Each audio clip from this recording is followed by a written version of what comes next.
Hey everybody, Ryan here. Alright, I know it's been a couple days, sorry I've been having technical difficulties. Got them worked out hopefully now. But anyways, on with the games for the 7th of April. Well, I'm in May already. 7th of April 2021. If you have not done so, please hit that subscribe button. And other than that, let's get started. Alright, first game was between Edmonton and Ottawa. Edmonton continuing their dominance of Ottawa this year, 4-2. Not nearly as bad as some of the other games they played, but the usual characters for Edmonton stepped up in this game against Ottawa. 12-18 into the first, Leon Draisaitl's 20th of the year on the power play from Connor McDavid and Tyson Barrie. Then 25 seconds into the second period, Josh Norris scores his 10th of the year from Thomas Chabot and Brady Tkachuk, tying the game. Edmonton would respond at 17:26 of the second. Draisaitl scored his 21st of the year, second of the game, from McDavid and Ethan Bear. Then once again, Ottawa would respond at 1:02. They tie the game again. Connor Brown's 11th from Mike Riley and Artem Zub. Then at 13:54 of the third, Connor McDavid scores his 23rd of the year from Draisaitl and Barrie.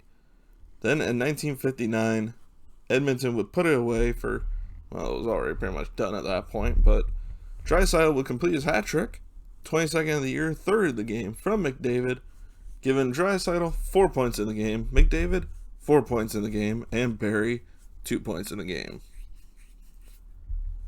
So there you go. The usual two that killed Ottawa tonight. Alright, Edmonton won the face-off, won the shots on goal, 35-30. Ottawa won the faceoff dot, 62-38. Power plays were 1 for 3 for Edmonton, 0 for 2 for Ottawa. Penalty minutes were 6-4, 6 for Ottawa. Hits were 35-25 in favor of Ottawa. Blocks 15-8 in favor of Edmonton, and giveaways 16-13. Edmonton was 16. Alright, then goalies. Koskinen, 28 saves, 933 save percentage. And Hogberg, 31 saves, 912 save percentage for the loss. Alright, on to Montreal versus Toronto. And Toronto won this one 3-2 in regulation. 54 seconds into the game is all it took for Austin Matthews to score his 28th goal of the year from Mikheyev and Hyman. Then at 2:15 of the first, Montreal would tie it. Corey Perry's 8th of the year from Nick Suzuki and Joel Edmondson. Then at 2:32 of the third, TJ Brodie scores his first career goal with Toronto. Not his first career, I shouldn't have said career there. But his first goal with the Toronto Maple Leafs. From Alexander Barabanov and Wayne Simmons. Then at 10:21, Toronto make it 3-1. Zach Hyman's 13th from Matthews and Marner. Then at 17:45, Perry would make it a 1-goal game, his 9th of the year, 2nd of the game, from Josh Anderson and Tyler Toffoli. And there you go. That is it for the scoring. Toronto wins this one 3-2. Hyman getting the game winner. Montreal had 34 shots on goal to Toronto's 32. Faceoffs were 56-44 in favor of Montreal. Both teams 0 for 2 on the power play, 4 penalty minutes each. Hits were 20-12. Montreal with 20, blocks 20-16, Toronto with 20, and giveaways 29-13, Toronto with 29. That is a god-awful number of giveaways. Wow, 29. Ugh. That is as many giveaways as Jake Allen had in saves. Allen had 29 saves, 906 save percentage in the loss, and Campbell 32 saves, 941 save percentage. Setting a team record for Toronto, by the way, with his 10th straight win to start the season. Which, granted, there was a large injury time between that, but it still was his first 10 games. He had 10 wins. Longest goalie winning streak in Toronto history, which seems kind of interesting, but hey, record is a record. Alright. Vegas versus St. Louis. Can St. Louis come back into this playoff race, or are they just going to roll over and die at this point? No, they're going to get back in the race a bit. 3-1. St. Louis beat Vegas in this one.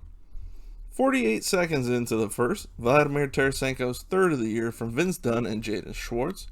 At 7:21 of the first, Sammy Blais fourth from David Perron and Torrey Krug, making it 2-0. 9:48 into the first, Ryan Reeves fights Kyle Clifford.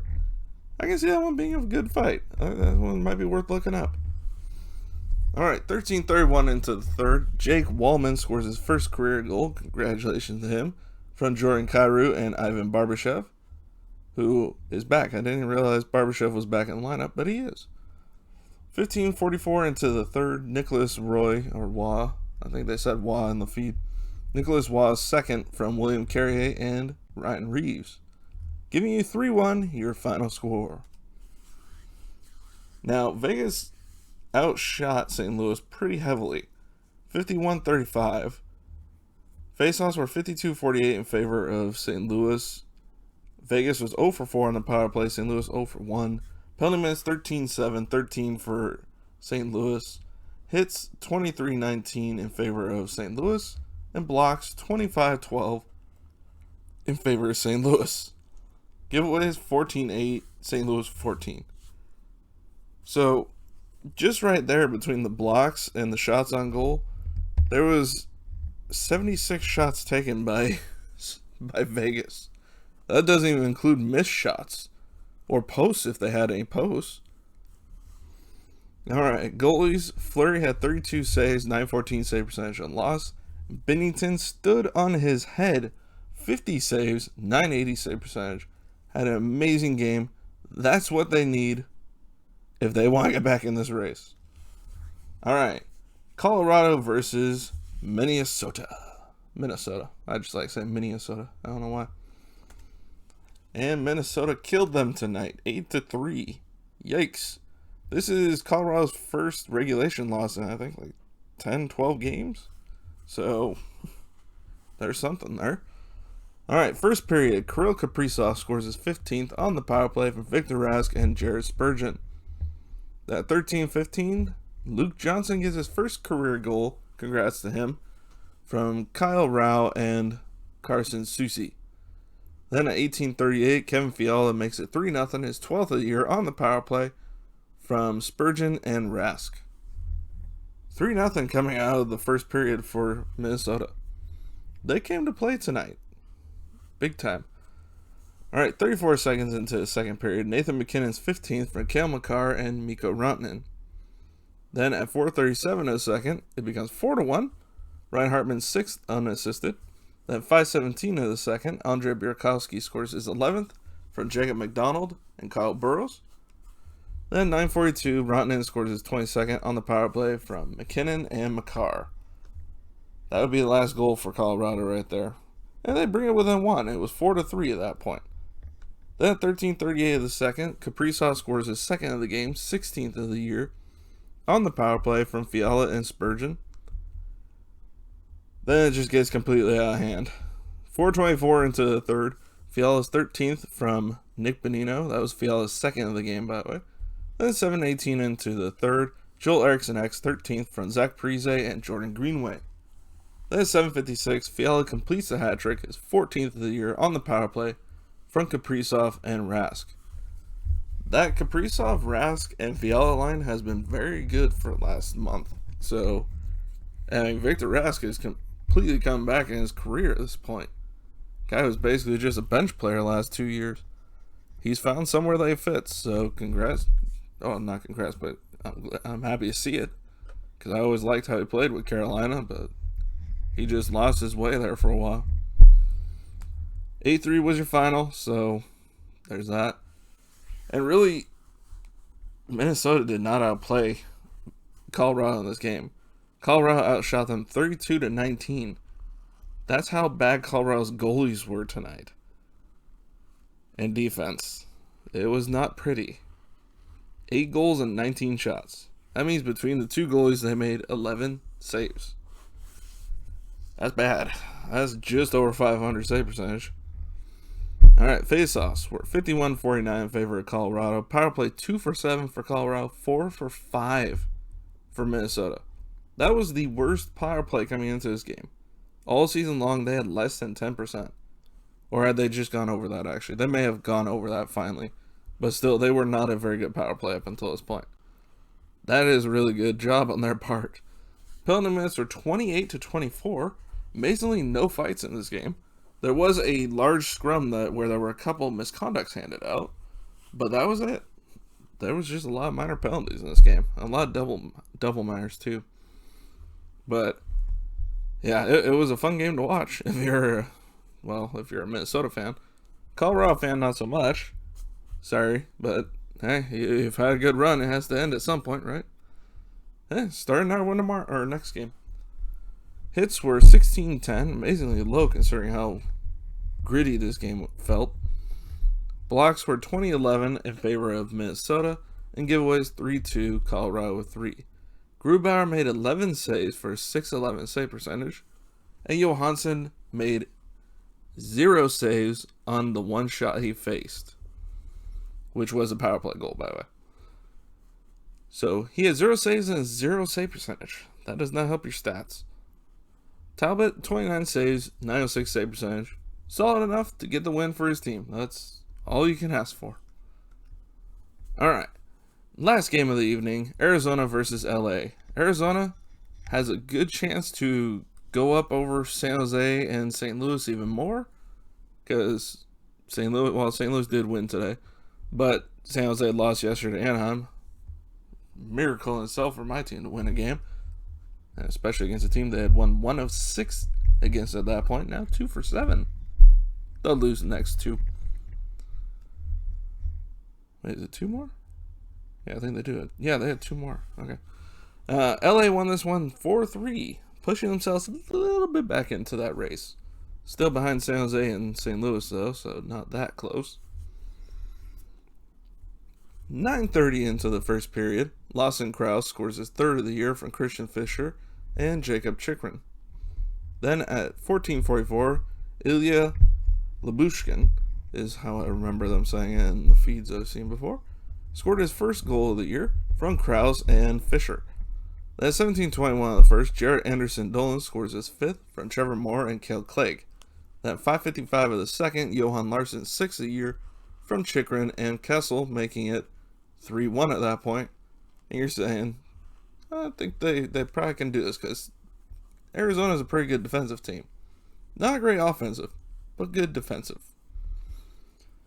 It didn't help them tonight. Minute 18 into the third, Adrian Kempe's 13th from Clegg and Matt Walker.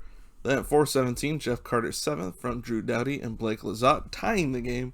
Then at 13:55, Carl Grunstrom scores his 5th from Moore and Doughty. That is your game-winning goal. LA with the 2 points. Arizona blowing a chance to extend their point lead over the other teams in the West that are chasing them. LA outshot Arizona 30-27. LA won the faceoff dot 61-39. Power plays were 0 for 2 for Arizona, 0 for 1 for LA. 4 penalty minutes for LA to 2 for Arizona. Hits were 27-25 in favor of Arizona. Blocks 11-9 in favor of LA. Giveaways 12-2, LA with 12. Hill made 26 saves, 867 save percentage. And Quick made 24 saves, 889 save percentage in the win. Quick got the win. Alright, that's it for the games today. Now I'm going to talk about a trade between the New York Islanders and the New Jersey Devils. The Devils they traded over Travis Zajac and Kyle Palmieri, which was one of the top trade candidates this year. Finally traded. They went over to the New York Islanders for Mason Jobst and AJ Greer, a first-round pick this year, and a conditional 4th-round pick next season. So that's what it took, and obviously the Islanders are taking advantage of the cap space they have due to Anders Lee's injury, because they didn't send any cap back. So really the big part that Islanders get there is maybe AJ Greer can play some 3rd, 4th line, maybe form down line. I don't know much about Jobst, but the 1st-round pick is really the big thing, I think, for the Devils at this point. And I mean, they could still re-sign both guys at the end of the season, so that's a possibility because both are UFAs. Now, Islanders, with Lou Lamoriello at the helm, definitely are getting guys that he knows. He knows Zajac. He drafted Zajac. He was there while Zajac grew into the player that he is. Now, he's not a guy who's going to get you offensively anymore, but he's a solid third-line center. So I can see him doing that for the Islanders, no problem. And Kyle Palmieri is going to provide the goal scoring that they're missing without Lee. I don't know if he's as good. He's not as good as Lee, but he definitely can provide something that they are missing at the present moment. And who knows? Maybe him playing with Barzal could be the winger that Barzal needed. And Barzal can go above and beyond what he has so far in his career already. We'll see. These are a type of wait and see things, because I don't think that the Islanders could work out where they could keep both while getting rid of people in the offseason. That's pretty much a guarantee. But for this season, because Lee is out with injury and a couple other injuries, I forget who else was injured for them. But I think it's a solid trade. I think that, honestly, New Jersey really gave up a lot and did not get that much back.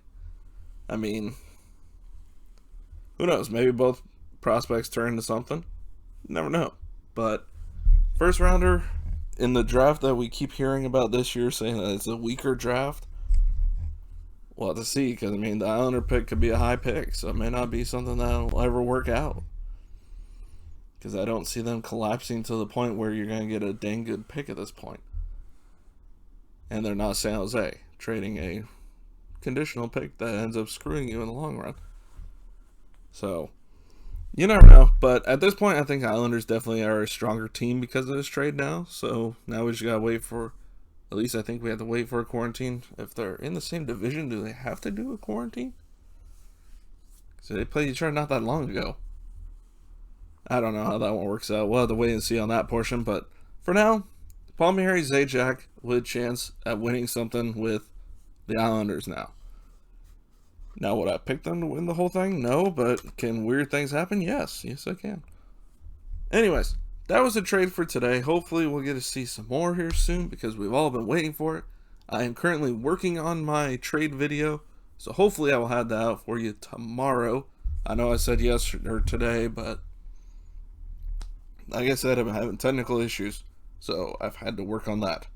So hopefully I have them down. So other than that, make sure to subscribe if you haven't done so already. Hit that notification bell. And make sure to like the videos, because that helps get the videos out there more, the more likes we get. And other than that, comment, share, let me know what you think of the trade. Is it, who wins that trade? Alright, I will see you all next video. Bye, everybody.